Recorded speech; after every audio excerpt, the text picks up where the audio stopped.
Money. Some have it, some don't. Some have mastered it, but most are still chasing it. You may think of money as just numbers and spreadsheets and math, or an equation that needs to be solved. But the real financial decisions are made far away from calculators, around dinner tables with ego, pride, fear, and personal history. The true nature of money is the dance between the cold arithmetic of a spreadsheet and human nature. When it comes to money, we are complicated creatures, and financial success is not so much about how much you know, but how you behave. This video was inspired by Morgan Housel's amazing book, The Psychology of Money. Let's delve into the strange and human side of money.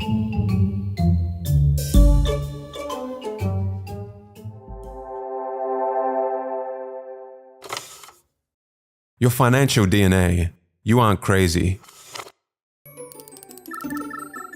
We all come from different generations, with parents earning different incomes and holding different values, living in various parts of the world, born into different economic environments with varying incentives and varying opportunities. We all have very different experiences towards money. Take for example the stock market and inflation. People born in 1970 saw an almost tenfold increase in the S&P 500 during their teens and 20s, leading most to have a positive view of the stock market and a higher inclination to invest. People born in the 1950s, however, saw the stock market go nowhere in their teens and 20s, leading to a more negative view of the stock market and less inclination to invest. People born into the 1960s experienced significant inflation during their teens and 20s, leading to a higher awareness and a more negative view of inflation and its effects. People born in 1990 experienced relatively low inflation during their lifetime, leading to less concern and awareness of its effects. A person's experience with the stock market and inflation during their formative years greatly shapes their attitudes and behaviors towards investing and financial decision-making. People justify every financial decision they make based on the information they had at that moment and their mental model of the world, which has been passed on to them from their parents and is shaped by their unique life experiences. Although they can be misinformed, lack information, or make bad decisions, their actions make sense to them in that moment and align with their own personal story. According to Housel, people do some crazy things with money, but no one is crazy. We all have unique worldviews, and since there is no universally correct way to manage money successfully, none of us are crazy. We make financial decisions based on our personal life experiences and our worldview. Financial decisions are often not made purely on logical or mathematical grounds, but are shaped by your unique experiences and worldview. Be wary of one-size-fits-all financial advice, as what may seem irrational to others could make perfect sense to you. Compound Kings. There is no doubt that Warren Buffett is considered one of the greatest investors of all time. What is staggering is that $81.5 billion of Warren Buffett's $84.5 billion net worth was earned after he reached his mid-60s. Housel explains that few pay enough attention to this simplest fact. Buffett's fortune isn't due to just being a good investor, but being a good investor since he was literally a child. As a result of investing from the early age of 10, Buffett was able to harness the power of compounding. So what is compounding in a nutshell? Let's say you invest $1,000 at an interest rate of 8%. Your initial investment would earn you $80 after 1 year. If you compounded your total of $1,080 at 8% interest the next year, you would now earn $86.4. You've earned money on your initial investment as well as the interest you earned on the principal. An investment compounded over time gains interest not only from the original investment, but also from the interest generated on top of the original investment. The counterintuitive nature of compounding makes many of us not realize how extreme the results can be. Warren Buffett began seriously investing at the age of 10 and had a net worth of $1 million by the age of 30. Let's imagine an alternate reality where Warren Buffett behaved more like most young men in their 20s and used a lot of his early income on traveling and a few nice cars. If he started with a net worth of $25,000 at the age of 30 and retired at 60, but continued to generate the amazing returns that he does of around 22% annually, his net worth today would be around $11.9 million, which is 99.9% less than his actual net worth today of $84.5 billion. Warren Buffett's financial success can be attributed to the financial base he built in his early years and his longevity in investing. His skill is investing, but his secret to success is time and the power of compounding. Consider this from another perspective. The richest investor of all time is Warren Buffett. However, in terms of average returns, he is not the greatest. Jim Simons, for instance, is a hedge fund manager who has compounded money at a staggering 66% annually since 1988. a much higher rate than Buffett. The net worth of Simons, however, is $21 billion, which is 75% less than Buffett's. How is this possible? According to Housel, the reason for this is that Simons wasn't able to find his stride in investing until he was 50 years old, effectively giving him less than half as many years to compound as Buffett. Housel estimates that if he had invested over a time frame as long as Buffett, his net worth today would be 63 quintillion, 900 quadrillion, 781 trillion, 780 billion, 748 million, $160,000. It's important not to underestimate the power of compounding. No matter how counterintuitive the results of compounding may seem, they should never be ignored. People often focus on short-term gains, overlooking the long-term impact of compounding. Understanding and leveraging the power of compounding is crucial for long-term financial success. It's not about making quick high returns, but about consistent long-term growth. Pessimism and money. Optimism is a belief that the odds of a good outcome are in your favor over time, even if there are setbacks along the way. But when it comes to money, we all have a bias towards pessimism that we hold dear in our hearts. Looking back, however, things have generally improved over the years. So what is it about pessimism that we are inclined to embrace rather than optimism? The answer is because good things take time and don't happen overnight. Money is a subject that attracts pessimism for a variety of reasons. Let's start with the fact that money matters to all of us.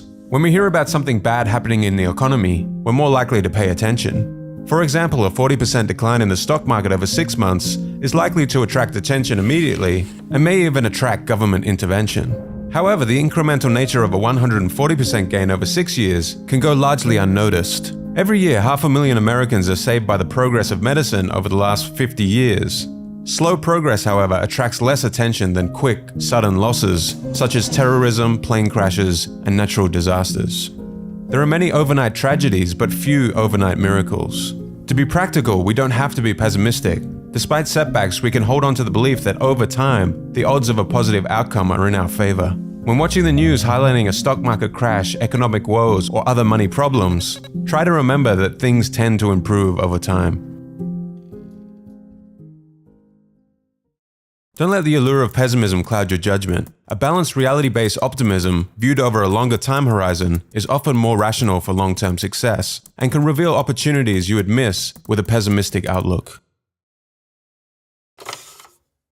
2 forgotten elements. In 1968, there were roughly 300 million high school-age people in the world, and of those 300 million, 300 students attended a small school in Seattle called Lakeside. Lakeside happened to be the only high school in the world at the time that had a professor with the foresight to lease a computer, the Teletype Model 30. This was no ordinary computer. It was advanced for the time, and the type of computer that even graduate students didn't have access to. And for one lucky student at Lakeside, this would change everything. That student was Bill Gates. From 300 million down to 300. So in 1968, there was roughly a 1 in a million chance of being a high school student with access to a computer. Bill Gates and his schoolmate Paul Allen would go on to create Microsoft together. Even as a teenager, Gates showed exceptional intelligence, hard work, and a vision for computers unlike anyone else. But going to Lakeside also gave him a 1 in a million competitive advantage and head start. And Gates is not shy about this. In 2005, he said, "If there had been no Lakeside, there would have been no Microsoft." What is not often mentioned in the early Microsoft story was a third member of this gang of high school computer prodigies, Kent Evans. Just as intelligent, just as visionary, Kent could have very well been one of the founders of Microsoft alongside Gates and Allen.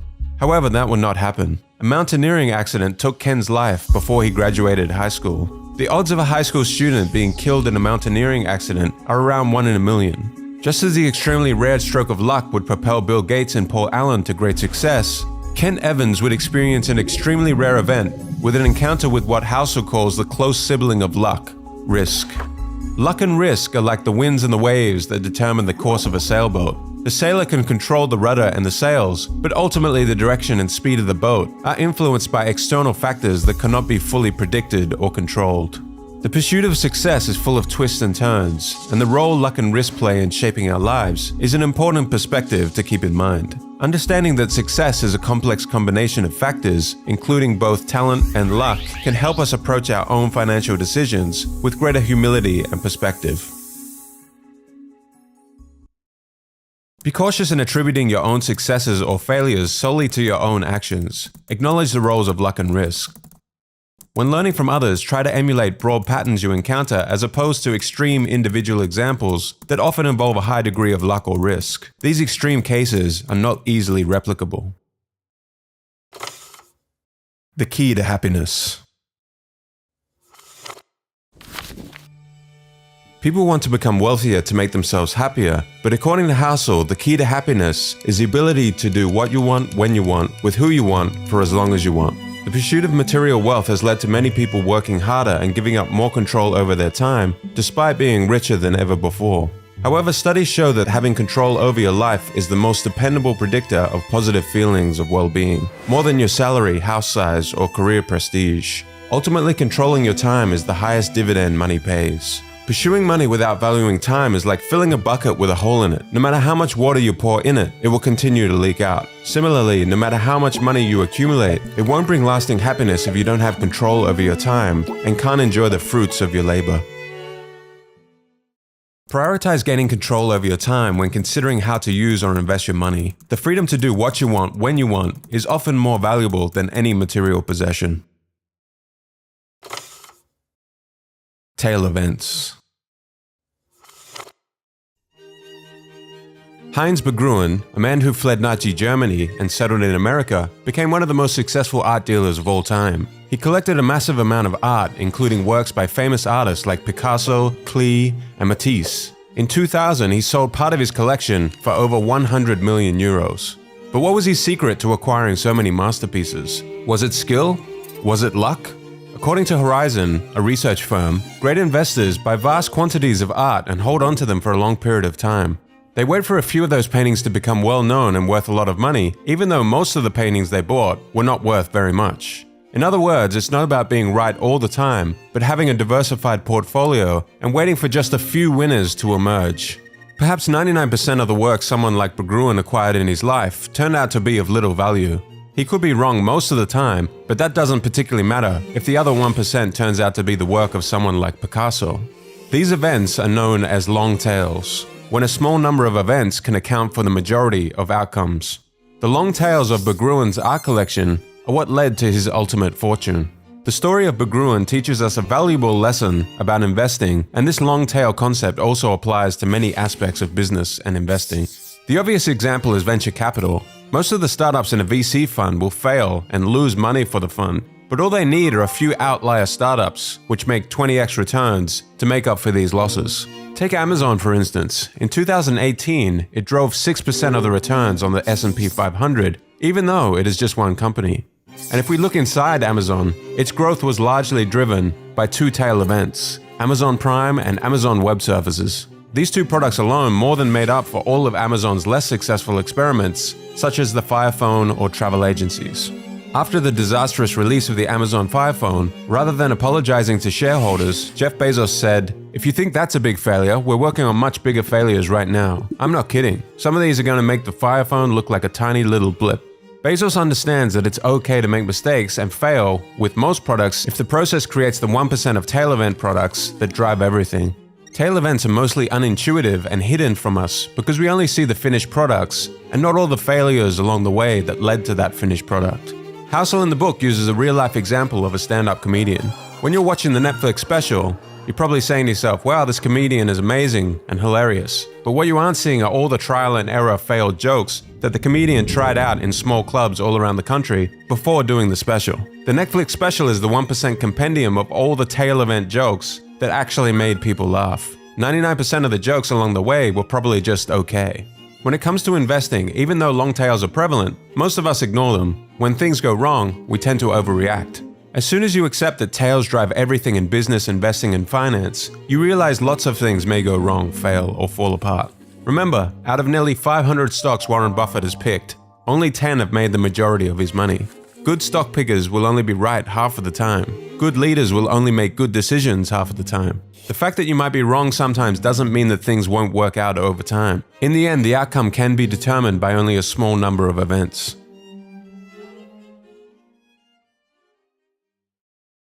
In investing in business, don't sweat frequent failures or average results. Success often hinges on a few major wins or tail events that outweigh your losses. True wealth versus being rich. It's so important to understand the difference between being rich and being wealthy. Richness is about your current income and the things that you own, while wealth is about the financial assets that you have yet to spend. True wealth isn't what you see, but what you don't. It's easy to assume that someone driving a Lamborghini is wealthy, but appearances can be deceiving. In reality, many individuals are living beyond their means and relying on debt to fund their flashy lifestyles. Wealth isn't about the cars you drive, the diamond rings, or the homes you own. It's about those financial assets that you have yet to spend. Accumulating wealth takes self-control and restraint. The diamonds, watches, and first-class upgrades that you decline all contribute to your overall wealth. It's easy to find rich role models who spend lavishly, but true wealth is hidden and therefore harder to imitate. We're conditioned to believe that having money means spending money, but the real key to building wealth is to save and invest the money you have. In fact, the only way to be wealthy is to not spend the money that you do have. The next time you see someone driving a fancy car or living in a big house, remember you can't judge wealth by appearances alone. The true key to wealth is self-control, restraint, building assets, and investing in your future.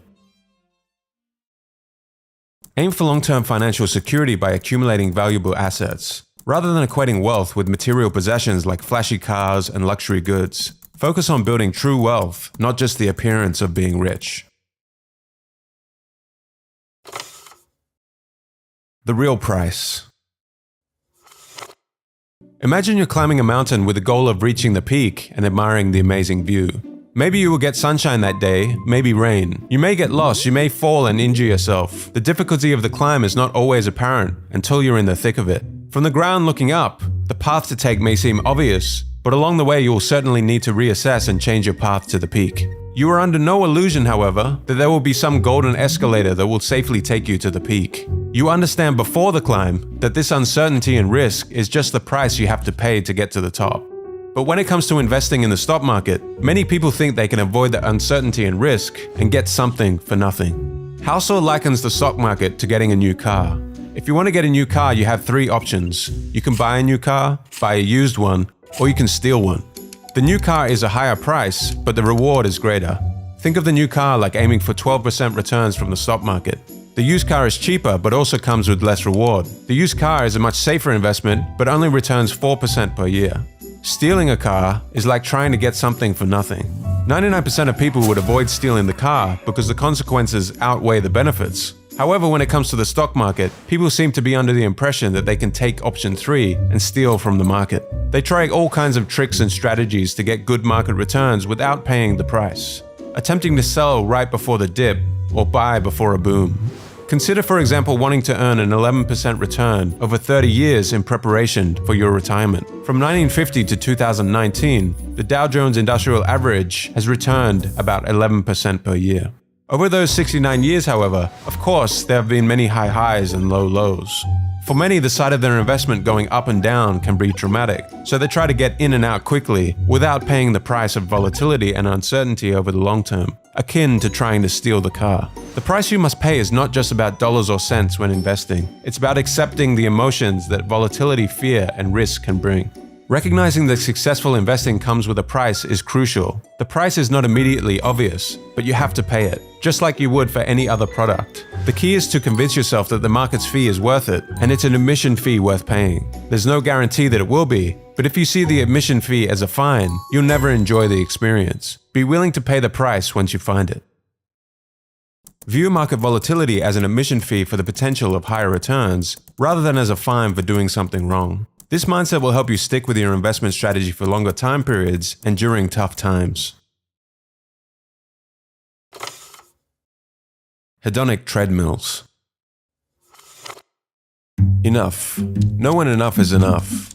Become familiar with the concept of hedonic adaptation, or the hedonic treadmill. Every time you hit the goal, you keep moving the goalpost further ahead. You need only look at the demise of Bernie Madoff and Gupta, two men who already had everything and were ultra wealthy, but all the money in the world would never have been enough, both resorting to crime to make even more money.